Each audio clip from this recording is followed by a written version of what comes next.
जीवन का सबसे बड़ा सत्य है मृत्यु यानी मौत, जिसे कोई टाल नहीं सकता है।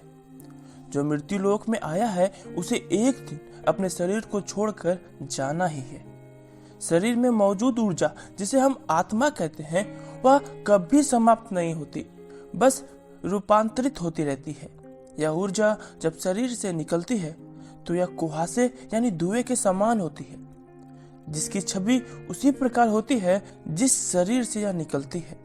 मृत्यु के कुछ समय तक आत्मा को अजब गजब अनुभव से गुजरना होता है, जो आत्मा के लिए भी दुखद और कष्टकारी होता है। तो चलिए जानते हैं कि मृत्यु के बाद 1 घंटे तक वो 7 घटनाएं क्या क्या होती है। पहला, सामान्य व्यवहार। जब व्यक्ति के शरीर से आत्मा निकलती है तो उसे कुछ समय तक पता ही नहीं होती कि वह शरीर से अलग है। वह उसी प्रकार व्यवहार करती है जैसा शरीर में रहते हुए उसका व्यवहार था।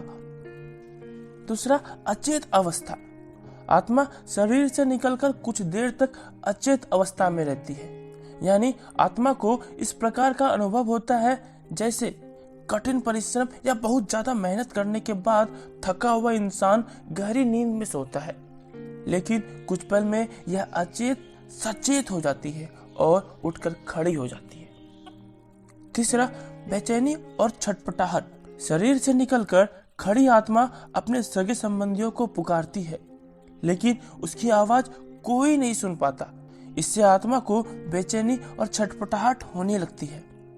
आत्मा परेशान होकर सभी लोगों से कुछ कहना चाहती है, पर उसकी आवाज बस उस तक ही गूंज कर रह जाती है, क्योंकि वह भौतिक नहीं और भौतिक ध्वनि है, अभौतिक आवाज होती है और मनुष्य केवल भौतिक चीजों को ही सुन सकता है।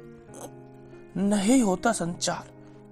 वर्षों तक शरीर में रहने से जो सांसारिक माया का आवरण आत्मा पर पड़ा होता है, उससे मोहवश आत्मा दुखी होकर कभी अपने मृत शरीर को तो कभी अपने सगी संबंधियों को देखकर उनसे बात करना चाहती है, लेकिन उसका प्रयास विफल होता है। प्रवेश का प्रयास।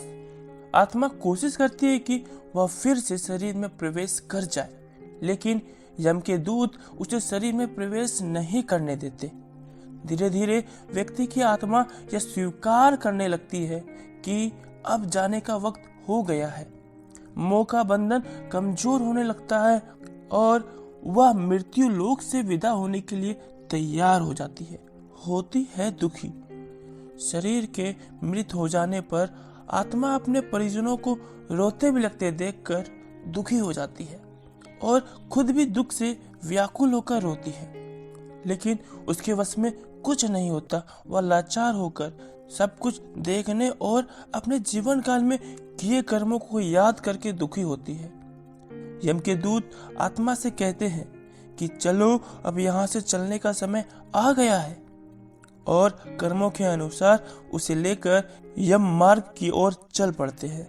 कर्म आधारित होता है नया जन्म। कुछ समय में आत्मा मृत्यु लोक की सीमा को पार कर एक ऐसे मार्ग में पहुंच जाती है जहां न सूर्य की रोशनी होती है, न चांद की चांदनी।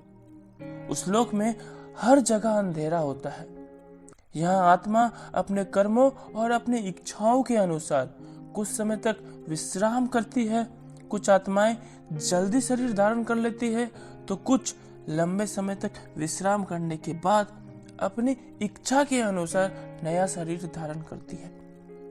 फिर शरीर मृत्यु को प्राप्त करता है और आत्मा को फिर से ये 7 घटनाएं दोहरानी पड़ती है, और ऐसा चक्र चलता रहता है, चलता रहता है, चलता रहता है। धन्यवाद दोस्तों। इस चैनल के माध्यम से आप अपने जीवन को बदल देने वाली वीडियो रोज देख सकते हैं, क्योंकि इस चैनल पर इसी तरह की जीवन बदल देने वाली वीडियो रोज आती रहती है। इसलिए अपने जीवन को बदलना चाहते हैं तो चैनल को सब्सक्राइब जरूर करें। जय हिंद।